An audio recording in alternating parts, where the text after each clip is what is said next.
요즘처럼 날씨가 갑자기 추워질 무렵이면 이따금씩 떠오르는 사연이 있어요. 지금으로부터 몇 년 전 평범한 회사원이었던 30대 중반 시절, 저는 직장 내 커플이었던 신랑과 막 결혼 준비를 시작했던 참이었어요. 신랑은 집안의 막내답지 않게 생각이 무척이나 진중한 데다가 듬직하기까지 한 청년이었죠.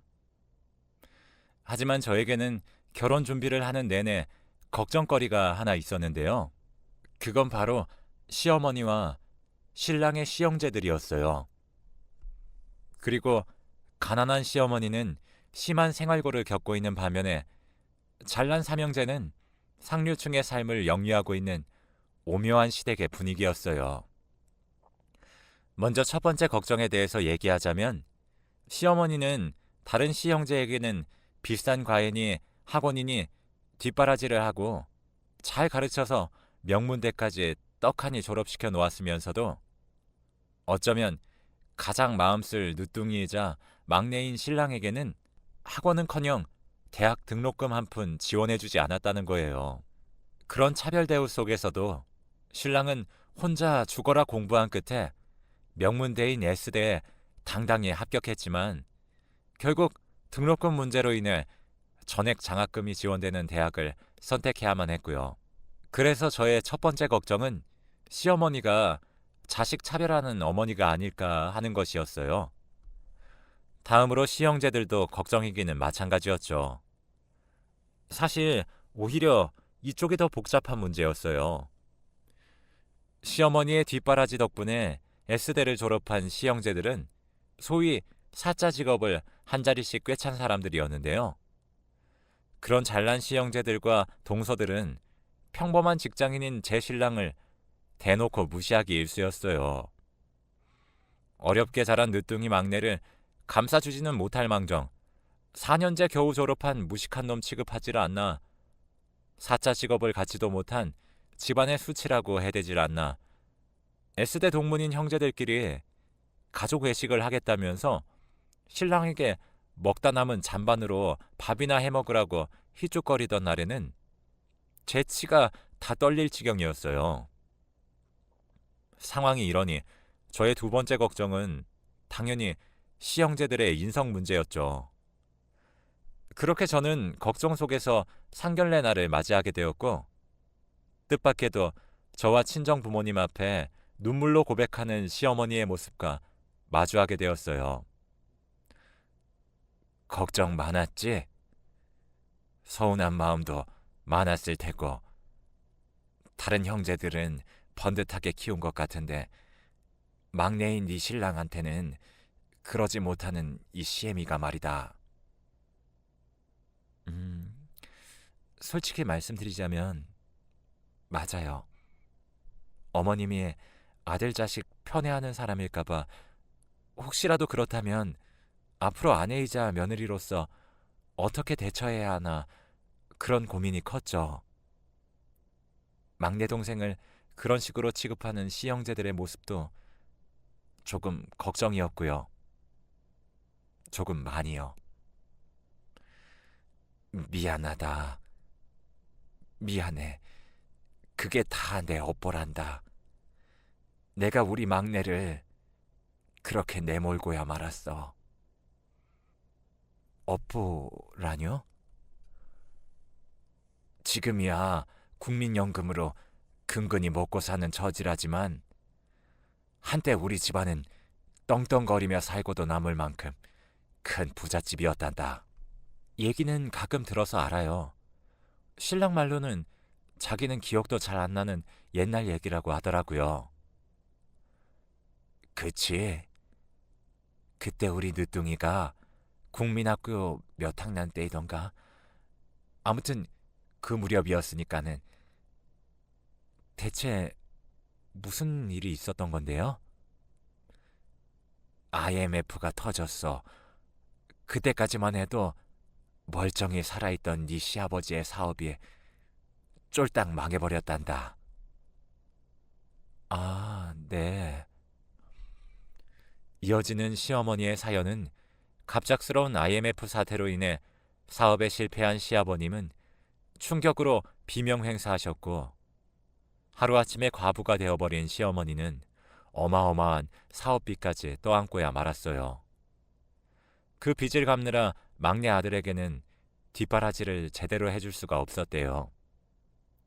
또 그 바람에 시댁이 잘 나가던 시절에 창창한 시형제들과 IMF 세대인 제 남편의 삶에 큰 차이가 발생하고야 말았고, 그 차이가 쭉 이어져 잘난 형제들이 제 남편을 내내 무시하면서 살게 되었다고 하더라고요.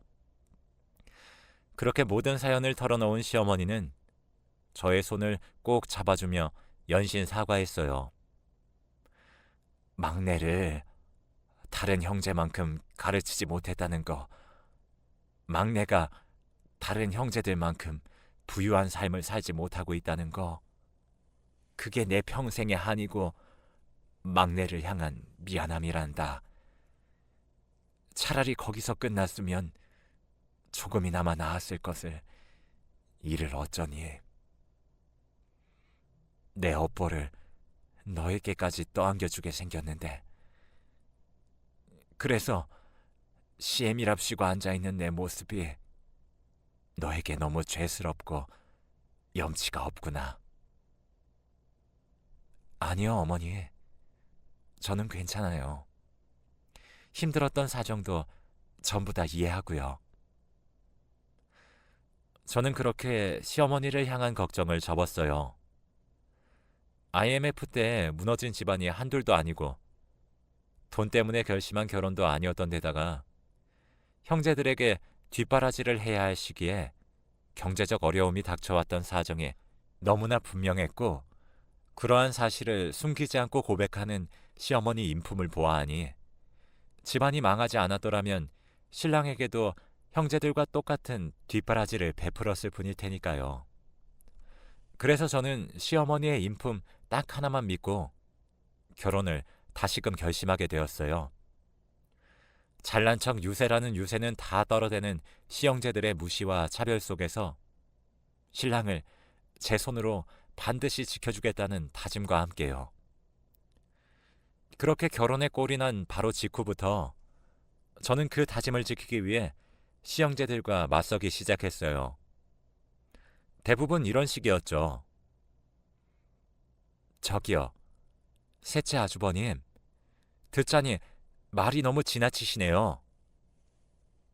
뭐요? 사실이 그렇잖아요. 못 배운 혈육 집 밖에 내놓기에 쪽팔리다뇨. 행여라도 어디 가서 한 식구라는 소리 하고 다니지 말라뇨. 생판 남한테 하는 소리라고 해도 욕을 바가지로 얻어먹을 판에 그게 지금 막내 동생한테 할 소리냐고요. 그러는 재수 씨는 주제 넘는다는 생각은 못하는 모양이죠? 왜 남의 집 일에 함부로 간섭하고 그럽니까? 남의 집 내 일이 아니니까 이러는 거죠.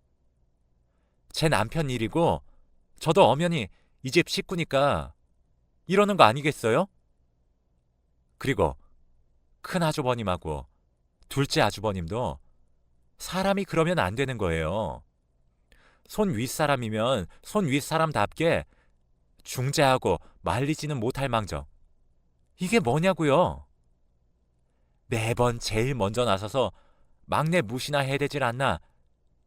집안의 험하고 굳은 일은 모조리 다 떠넘기려고 하질 않나? 물론 시형제들도 가만히 듣고만 있진 않았죠. 형님들도 갈수록 극성 맞으셨고요. 하지만 저에게는 세상 든든한 신랑과 시어머니가 있었어요. 시댁 식구들로부터 늘 저를 지켜주었어요. 내 그동안 자식 버릇없이 잘못 키운 죄인 입장이라 모든 걸 내 탓하며 참았다만 앞으로 할 말은 하고 살아야겠구나. 재수 씨도 모자라서 엄마까지 왜 이래? 집안 꼴 잘 돌아간다. 이놈아, 집안 꼴 잘 돌아간다 그래. 형이라면 누구나 한참 어린 동생을 이끌어줘야지. 그저 입만 열었다 하면 흠이나 잡아대고 괴롭히기나 해대고 새아가 말 틀린 거 하나도 없어. 세상 그렇게 살면 못 쓰는 거야 이놈들아. 내 생각도 마찬가지야 형. 나 무시하는 것도 모자라서 우리 와이프한테까지 핏대 세우는 걸 당하고 있을 만큼 내가 바보로 보였어? 그랬다면 착각이야. 분명하게 말하는데 다시는 나 무시하지 마. 내 와이프까지 무시할 생각은 더더욱 꿈도 꾸지 말고. 이처럼 저희 부부와 시어머니는 아주 죽이 잘 맞는 콤비였어요. 덕분에 시형제들의 기세는 하루가 다르게 깎여나가기 시작했죠. 하지만 아주 갑작스러운 사건이 있었어요. 저에게는 세상 둘도 없이 의지가 되어 주었던 시어머니가 쓰러지시더니 사실상 반신불수가 되어 돌아왔거든요. 대대로 내려오던 이쪽 집안 가족 병력이었던 중풍 때문이라고 했죠. 말이 어눌해진 시어머니는 짧은 의사소통 한마디조차 쉽게 할 수 없게 되었고 화장실조차 혼자서는 다니기 힘들게 되고야 말았습니다. 그런 시어머니를 두고 주변에서는 잘 키운 사자 집안 삼형제 때문에 덕분에 큰 걱정 없겠다고 했지만 정작 시어머니의 뒷바라지를 독차지하며 자란 잘난 삼형제들은 병수발을 들려고 하지 않았어요. 심지어 자기들끼리 떠들어댄다는 말이 글쎄, 이럴 줄 알았으면 엄마 정정할 때 치료비라도 얼마 받아놓을 걸 그랬어. 왜? 네가 엄마 병수발이라도 들게? 집안 말아먹을 놓친 내가 돈이 있어봤자 뭐 얼마나 있다고. 작은 형은 무슨 말을 그렇게 험하게 해. 병수발이라니. 당장 내 코가 속자인데 작은 형이랑 큰 형도 뭐 그냥 안심할 입장은 아니거든. 중풍이 엄마 쪽 집안 병력이면 급히 물려받은 우리도 위험하다는 얘기잖아. 그게 그렇게 되나? 아무튼 놓친네. 이래저래 자식들 발목이나 잡아대고 말이야. 이런 대화를 듣고 있자니 저희 부부는 그야말로 속이 썩어 문드러질 지경이었죠. 저희는 가만히 듣고만 있었냐고요? 물론 핏대를 세워가며 따졌지만 저희 부부가 목이 다 쉬어버릴 만큼 따진 덕분에 시어머니의 병수발을 위한 대책 마련을 시작할 수 있었어요. 시형제들은 그나마 핏줄이랍시고 시어머니를 요양원에 보내자는 얘기를 마지못해 꺼냈고요. 물론 당연히 동의할 수 없는 제안이었죠.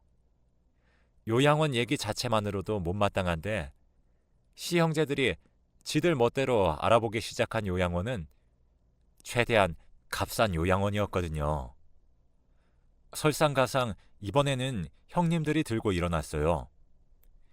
세상이 뒤집혀도 시어머니를 자기들 집에는 모실 수 없다고 결사 반대하는 주제 요양원 비용을 형제들끼리 나누어 내는 것조차 아깝다면서요. 저는 결국 참다 또 한 번 폭발하고 말았죠.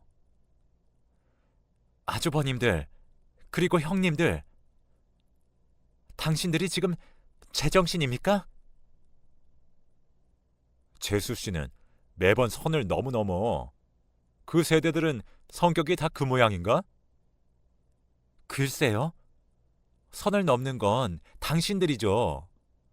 당신들이 자식이라면, 당신들도 사람이라면 인간의 탈을 뒤집어 쓴 입에서 그런 썩은 요양원이니 그 비용마저 아깝다느니 하는 얘기들은 나올 수가 없을 테니까.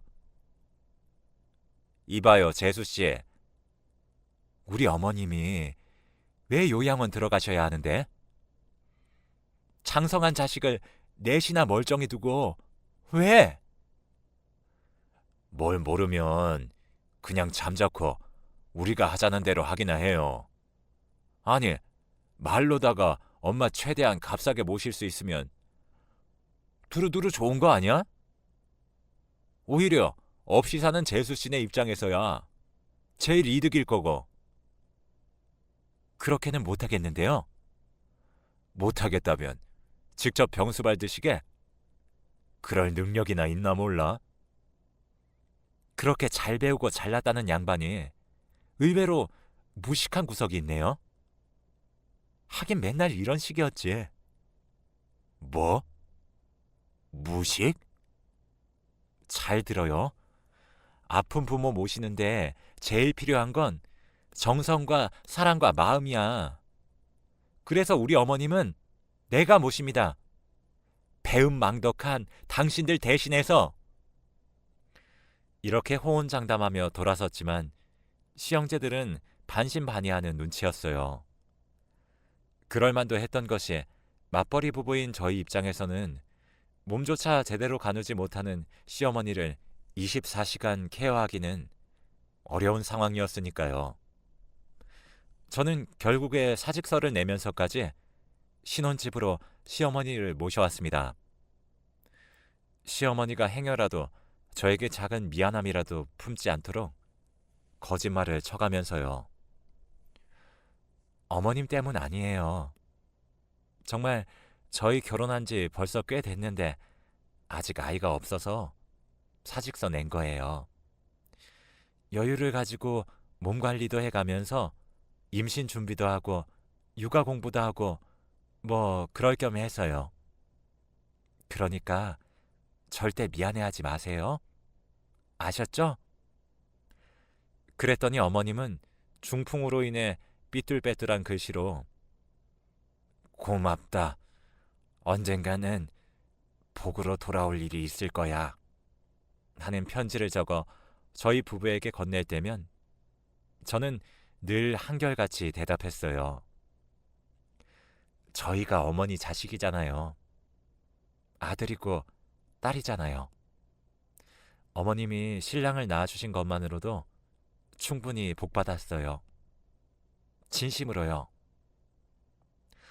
그로부터 몇 년 뒤 어느덧 30대 후반에 접어든 제가 임신에 성공하고 또 출산을 앞둔 만삭이 되었을 무렵 그동안 연락 한 번 없던 시형제들이 곧 태어날 조카 소식을 듣고 찾아왔어요. 시형제들은 애 낳고 키우고 하려면 힘들 거라면서 대뜸 시어머니를 자신들이 모셔가겠다는 제안을 걸어오더라고요. 하지만 저희 부부는 완강하게 반대했어요. 시형제들을 향한 원망과 실망이 워낙에 컸기 때문이었죠. 그러나 시형제들은 결국 문제의 그날 저는 간병인에게 시어머니를 잠시 부탁해둔 채로 산부인과 진료를 받고 있었는데요. 한껏 겁에 질린 간병인으로부터 전화가 한 통 걸려왔어요. 시형제들이 제가 병원에 있는 틈을 타서 시어머니를 차에 태우고 있다는 전화였죠. 순간 아차 싶었던 저는 일단 간병인에게 택시를 타고 시형제들의 차를 따라가 달라고 부탁했고 신랑과 함께 간병인이 불러주는 주소로 급히 향했어요. 마침내 시형제들이 시어머니를 데리고 갔다는 그곳의 정체가 눈앞에 펼쳐지는 순간 저희 부부는 아무런 말도 하지 못했어요. 대체 어떤 말과 단어를 가져다 쓰면 그 심경을 반이라도 담아낼 수 있을지 도저히 생각나지 않았거든요. 이곳은 오래지 않아 세상을 떠날 사람들이 여생을 정리하는 호스피스 병원이었어요. 저희 부부는 시형제들이 시어머니를 금방 죽을 사람 취급했다는 사실에 격분했고 그들과 몸싸움까지 벌여가며 시어머니를 구해 신혼집으로 다시 모셨어요. 안정을 되찾은 시어머니가 깊게 잠든 것을 확인하고 나서야 시형제들에게 쳐들어갔어요. 그런데 시형제들은 변호사들을 각자 하나씩 낀 채로 무언가 심각하게 얘기를 나누고 있더라고요. 변호사는 왜요? 그렇게 겁이 났어요? 우리가 고소라도 할까봐? 근데 어째? 우린 당신들 고소할 생각 없는데? 고소는 사람한테 하는 거지 당신들 같은 짐승한테는 아무짝에 소용 없을 테니까. 큰 소리는 그만 내고 이리 와서 좀 앉죠. 나중에 서운하다는 소리 안 하려면. 더 서운할 게 남아있나요? 더 없을 것 같은데요. 결국에는 막장까지 다 보여줘 놓고. 차라리 솔직해집시다. 재수 씨가 우리보다 먼저 알고 엄마 모셔갔던 거 아니야? 우리 지금 한국말로 얘기하는 거 맞아요? 왜 이렇게 얘기가 안 통해? 제가 당신들보다 대체 뭘 먼저 알았다는 건데요? 재수 씨가 똥오 좀 지어가면서 그 험한 중풍 병수발 들었던 이유가 있었냐고. 유산 때문 아니야? 사람을 업신여기는 것도 유분수지. 내가 어머니 모셔가면서 충분히 말했죠. 자식된 도리로 모셔가는 거라고. 근데 뭐 유산? 끼워 넣을 걸 끼워 넣어야지. 아니 말고요. 우리는 뭐 재수 씨랑 막내가 부모 직접 모신 자식한테 더 큰 지분을 배당하게 되어 있는 것 때문에 데려다 모신 줄 알았지. 아닙니다. 아니니까 다시는 상속 얘기 꺼내지도 말고 어머님 앞에 나타나지도 말아요. 진심 확실해요? 그 마음 절대 안 변하고 끝까지 책임질 수 있냐고요? 당연히 책임져야죠. 하지만 한 번 더 이런 말도 안 되는 짓거리 벌이면 그땐 진짜 가만 안 있어요. 알았어요? 그렇게 한바탕 적금 금지 경고를 던지고 집으로 돌아온 다음에서야 황당함이 밀려 들어오더라고요. 난데없는 유산에 대한 지분 분할 타령이라니. 시아버님의 사업빚을 갚느라 온갖 고생을 다했던 시어머니가 재산을 모았으면 얼마나 모았고 숨기면 또 얼마나 숨겼다고 저러는 건지 저희 부부로서는 좀처럼 이해할 수 없는 일이었죠. 그런 와중에 다행이었던 건 경고가 제대로 먹혀든 모양이라는 점이었어요. 시형제들이 한동안 잠잠했거든요. 그해 겨울 만삭이던 제가 아들을 낳던 날 사랑스러운 손주의 새끼손가락을 조심조심 맞잡으며 첫인사를 나눈 시어머니는 숨을 거두었어요. 저희 부부와 손주가 지켜보는 가운데 아주 평온한 미소로요. 그런데 시어머니가 위독하다는 소식을 아무리 전해받아도 코빼기도 한번 비추질 않던 시형제들이 장례식장이 다 차려지고 나서야 뻔뻔한 얼굴을 들이밀며 나타났어요. 그것도 각자 변호사 한 사람씩을 또 옆에 낀 채로 말이에요. 시형제들은 명색이 상주라는 작자들이 장례를 모시기는커녕 밤낮으로 유산 지분 싸움만 벌여댔어요. 조문객들이 자신들을 향해 호로자식이라며 혀를 끌끌 차거나 말거나 싸움은 그치질 않았죠. 당연히 시어머님의 마지막 떠나는 자리를 정성껏 지킨 상주는 저와 신랑밖에 없었고 장례식 내내 꼴불견이었던 시형제들을 꾹꾹 참아왔던 저희 부부는 발인을 마치고 나서야 길을 나섰어요. 아무런 영문도 모르는 시형제들을 이끌고 시어머니의 유언을 집행하기 위해서 저희 부부가 도착한 곳은 어느 은행의 금고였죠. 저는 시어머니가 임종 직전에 남긴 마지막 말을 모두에게 전했어요. 내 평생 못 갚은 빚이 아직 많이 남아있단다. 그 빚을 청산하는 것이 내 마지막 소원이니 너희 막내 내외가 마무리를 지어주렴. 빚이요? 재산이 아니라? 네, 분명 빚이라고 하셨어요. 뭐 헷갈린 건 아니고요. 받을 돈이 있다는 말을 잘못 이해했다던가. 못 다 갚은 빚이라고요. 갚지 못한 빚, 부채, 채무. 그러자 시형제들은 들었던 거랑은 얘기가 다르지 않냐며 지들끼리 싸워대기 시작했어요. 아무래도 무언가를 미리 알고 있었으며 큰 기대를 품은 채로 은행 금고까지 따라왔다는 눈치였죠. 저는 아무 관심 없었어요.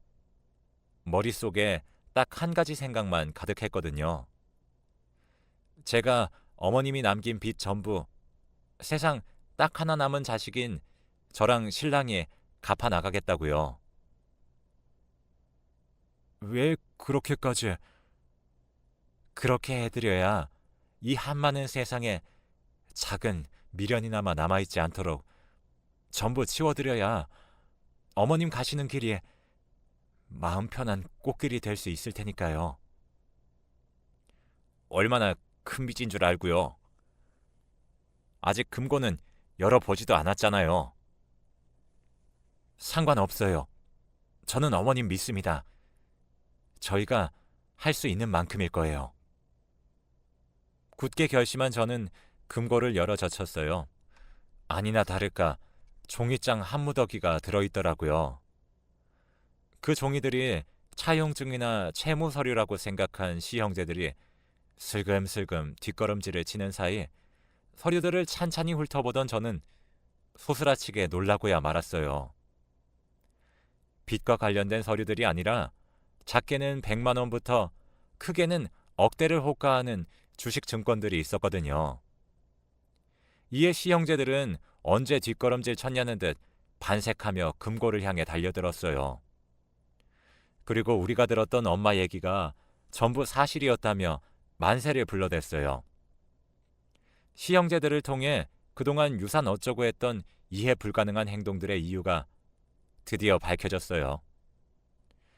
시형제들이 풍문으로 접했다는 시어머니에 대한 소문은 이랬어요. 시어머니는 저와 신랑이 결혼하던 무렵부터 쌈짓돈으로 아름아름 주식 재테크를 시작했었는데 중풍으로 쓰러지는 즈음부터 눈에 띄게 상한가를 달리기 시작하더니 상한가 퍼레이드는 시어머니의 병수발을 들던 제가 만삭이 되던 시점까지 쭉 이어졌고 그 주식 채권이 수십억 대에 이른다는 이야기였죠. 그랬던 거였어요. 시어머니에 대한 소문이 전부 사실이었고 시형제들의 이해할 수 없는 행동들은 전부 돈, 유산 때문이었어요.